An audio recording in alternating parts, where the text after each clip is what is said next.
गंवार जिठानी modern देवरानी।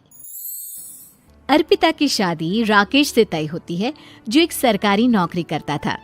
अरे चाची, अर्पिता इतनी सुंदर, पढ़ी लिखी और मॉडर्न लड़की है, फिर कहाँ आप इसकी शादी ऐसे घर में कर रही हैं?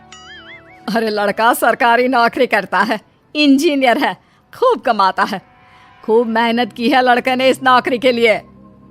अर्पिता भी राकेश को पसंद नहीं करती थी, लेकिन पिता ने हाँ कर दिया तो शादी के लिए मन मारकर तैयारी कर रही थी। हाँ माँ, चाची ठीक ही तो कह रही हैं। पता है मेरी सहेलियों के पति कितने मॉडर्न हैं। अरे देख बेटा, तू मॉडर्न है ना, वो पढ़ने लिखने वाला गांव का होनहार लड़का है, तू जैसा रखेगी रहेगा। अब तक कोई उसकी केयर करने वाला नहीं था, है तो सिर्फ एक भाई भाभी, और माँ पिता तो गांव में ही रहते हैं। अर्पिता का मुंह बन जाता है। वो पिता के फोन से राकेश का नंबर लेकर उसे मिलने के लिए बुलाती है। आज तो मैं उसे साफ साफ मना कर दूंगी, मुझे नहीं करनी शादी। शक्ल देखी है ना, कपड़े पहनने का तरीका है ना बोलने का। अर्पिता राकेश से मिलने जाती है। अब क्या हो गया, आपने मुझे अर्जेंट मिलने को बुलाया, सब ठीक तो है ना? हाँ सब ठीक है, पर मैं आपसे कुछ कहना चाहती हूँ। आप ना इस शादी से मना कर दे। राकेश की आंखें अर्पिता की इस बात से लाल हो जाती है। वो रोंदे गले से कहता है, लेकिन शादी की सारी तैयारियां हो गई हैं। मैंने आपके साथ एक अच्छे भविष्य का सपना भी देख लिया है। ऐसा मत करिए प्लीज। माँ पिता के अलावा मैंने किसी को दिल से अपना माना है तो वो आप ही है। देखिए, मुझे आपसे कोई समस्या नहीं है, लेकिन आप मेरे जैसे नहीं हैं। मैं मॉडर्न लड़की और आप। मैं आपसे वादा करता हूँ, जब तक आपके लायक नहीं बन जाता मैं कभी आपसे बीवी का हक नहीं मांगूंगा। अर्पिता राकेश का प्यार देखकर पिघल जाती है और शादी के लिए हाँ कर देती है। दोनों की शादी हो जाती है, लेकिन शादी के बाद राकेश की भाभी, जो कि पूरी की पूरी देहाती थी। ए राकेश, उठ, जब पानी भर कर ला और तेरी बीवी को बोल के चूल्हा लगा दिया है, रोटी बना ले। क्या है ये सब, और तुम्हारी भाभी इस तरह चिल्ला क्यों रही है?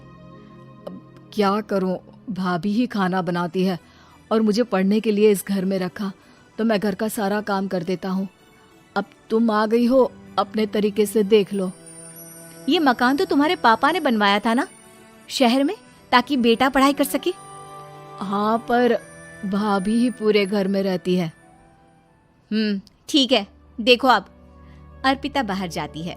सूट पहनी अर्पिता को देखकर जेठानी का पारा हाई हो जाता है। शहर की हीरोइन, यहाँ ना चलेगा ये सब, समझी? साड़ी पहनो, साड़ी। वो नारंगी वाली निकाले हैं तुम्हारे लिए, जिसमें हरे रंग का फूल बना है, और सीधे पहुंचो रसोई में। मेरे आगे नहीं चलेगा ये सूट बूट का नाटक, समझी? देखिए भाभी, आप बड़ी हैं, आपने राकेश की पढ़ाई में मदद की, लेकिन ये मकान इनके पिताजी का है, तो मैं अपना पोर्शन अलग कर रही हूँ।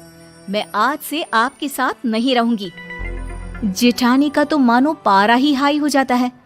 और ऐसा कैसे नहीं रहेगी? हाँ, और कौन बोला कि राकेश अलग हो जाएगा? वो अपने भाई के बिना नहीं रहता। आज देखिए तो, देखिए कल के आई छोरी क्या बोल रही है। राकेश के साथ बात हो गई है, मैंने ऊपर का हिस्सा राकेश को दे दिया है, उसके अपनी जिंदगी शुरू हो रही है, तो अच्छा है ना कि अब रसोई भी अलग हो जाए। अर्पिता राकेश की ओर फक्र से देखती है कि उसने अर्पिता के लिए स्टैंड लिया। अर्पिता बाजार में जाकर सारा रसोई का सामान ले आती है।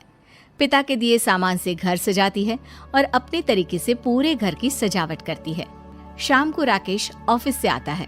कुर्ता पैजामे में राकेश को देखकर, अरे ये क्या पहना है?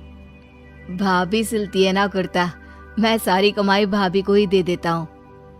लेकिन अब ना बीबी को देना होगा, क्योंकि भैया भी अच्छी नौकरी करते हैं। भाभी अपने पति का पैसा संभालें और मैं अपने पति का पैसा संभालूंगी। तभी भाभी आ जाती है। अरे देखो, बहुत।